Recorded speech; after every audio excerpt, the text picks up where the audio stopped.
First question is for you, Peggy. Is John Fetterman being disrespectful? Oh, I read your piece on this, so I know the answer, but you can add. Being disrespectful, John Fetterman, who never wears pants, when he wears shorts, and, yeah, even at the inauguration. He showed up in the hoodie and the shorts. Right. Should the Senate reinforce its dress code? Do you think that's something that's important? In a lively exchange on overtime, Bill Maher and Peggy Noonan tackled the controversy surrounding Senator John Fetterman's unconventional dress code, questioning whether his signature hoodie-and-shorts ensemble represents a refreshing break from political formality or a disregard for the dignity of the Senate. Noonan, a staunch advocate for decorum, argued that as a public figure, Fetterman should model professionalism by adhering to traditional attire, reinforcing the Senate's institutional integrity. Maher, ever the provocateur, explored whether enforcing such standards is outdated in an era where authenticity often resonates more with voters than polished appearances. Their debate underscored a larger cultural shift. Does leadership today require the trappings of tradition, or is the power suit of the past being replaced by the casual confidence of the present? Look, I've slightly mixed feelings lately because John Fetterman is a guy who's very independent and he says some really funny things that capture a moment. When he went down, after Trump was elected, Fetterman, a Democrat, Pennsylvania, was invited down to Mar-a-Lago to meet with Donald Trump. None of the other Democrats were doing it. So Fetterman does it, and the press went into a tizzy, and somebody asked him, what are you going to say? What's going to happen? And Fetterman said, he's going to make me the Pope of Panama. And it was so funny. It is. And so unafraid. Right. So that's the fabulous side of Fetterman. Right. I believe that he's in a grown-up business, and he should be modeling for young men how we go forward in life. And He's modeling shorts. Yeah. But I do think, and on the floor of the Senate of the United States of America, he should be wearing a suit and a tie. The debate over Senator John Fetterman's dress code is not just about clothing. It's a reflection of deeper tensions between tradition and modernity, formality and authenticity, elitism and relatability. For some, especially those who value institutional decorum, Fetterman's casual attire comes across as disrespectful to the Senate's long-standing traditions. They might see it as a sign of a broader cultural decline, where professionalism is being eroded in favor of personal comfort and informality. From this viewpoint, wearing a suit and tie is not just about looking polished, but about showing respect for the position, the institution, and the people one serves. On the other hand, many audience members, particularly those who see politics as out of touch with everyday Americans, may view Fetterman's hoodie and shorts approach as a breath of fresh air. To them, his attire signals authenticity and a rejection of the performative nature of Washington.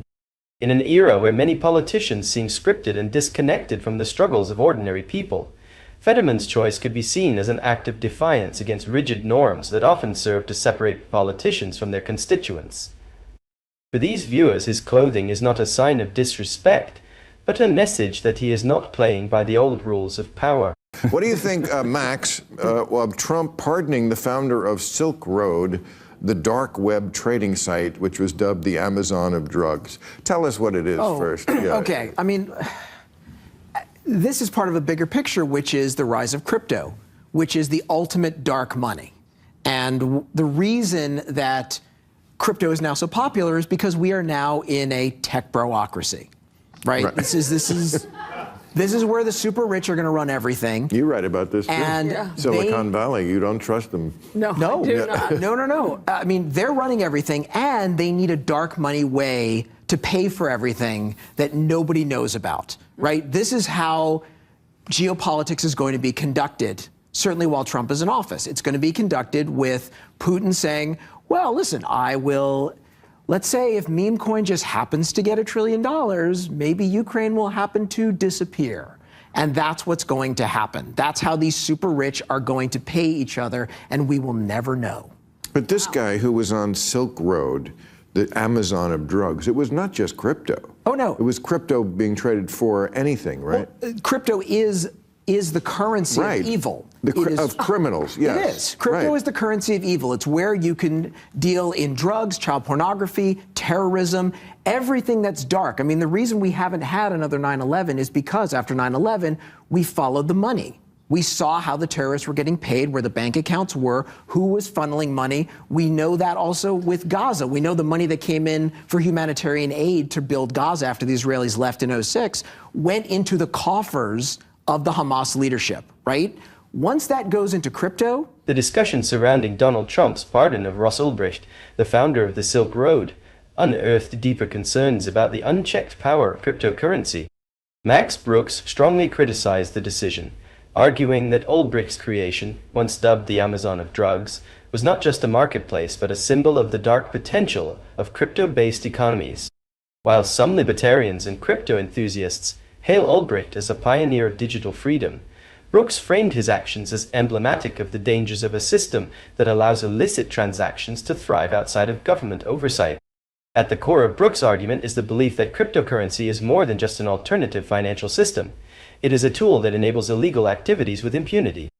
Unlike traditional banking, which is subject to regulations and transparency measures, crypto operates in a decentralized anonymous space, making it a haven for criminals. From drug cartels to child exploitation, rings, and even terrorist organizations, Brooks warned that the digital currencies provide a way for bad actors to move money undetected, making law enforcement's job significantly harder. Beyond crime, Brooks expressed concerns about the geopolitical consequences of an unregulated crypto economy. He suggested that cryptocurrencies allow the ultra-rich to conduct financial transactions in the shadows, shifting global power in ways that the public, and even governments, may never fully comprehend. The fear is that national economies could become secondary to the influence of a handful of tech elites and rogue actors who can manipulate markets, fund private agendas, and bypass traditional accountability structures. And your thing is with really the personalities of these Silicon Valley people, right? I think their essential nature and character is what worries me. Essentially, Silicon Valley people are people who 30, 35 years ago showed up, said, we're inventing this fabulous new technology. The whole world's going to be able to talk to each other, instant communication. Doctors in Africa will talk to doctors in New York and look at the X-ray together. It was all idealistic and beautiful, and let's talk.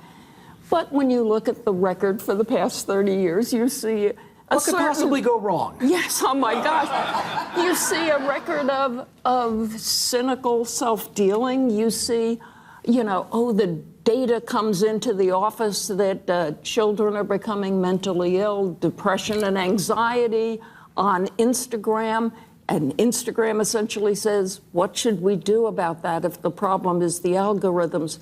Well, I guess we'll make the algorithms even worse to get more of the kids involved. So it's one thing to just insult people who started an industry that is a great industry, but it's another to know their mistakes, flaws, and characterological, I think, problems, and say they're in charge of AI now, and AI is the future and can eat the world. And those are the guys who have invented it, and it's the same cast of characters. They don't care. I'm anxious about it. I feel angry about it. They don't care where it's going. The utopian vision that once defined Silicon Valley of a world connected by technology, where information flowed freely and innovation served humanity, has in many ways unraveled into a dystopian reality.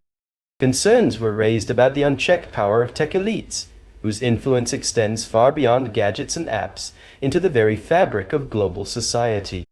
The original promise of the internet as a tool for good, enhancing communication, advancing medicine, and democratizing knowledge has been overshadowed by profit-driven exploitation, where corporate interests take precedence over ethical considerations. One of the starkest examples of this is the way social media platforms manipulate user behavior, particularly among vulnerable populations like children and teenagers.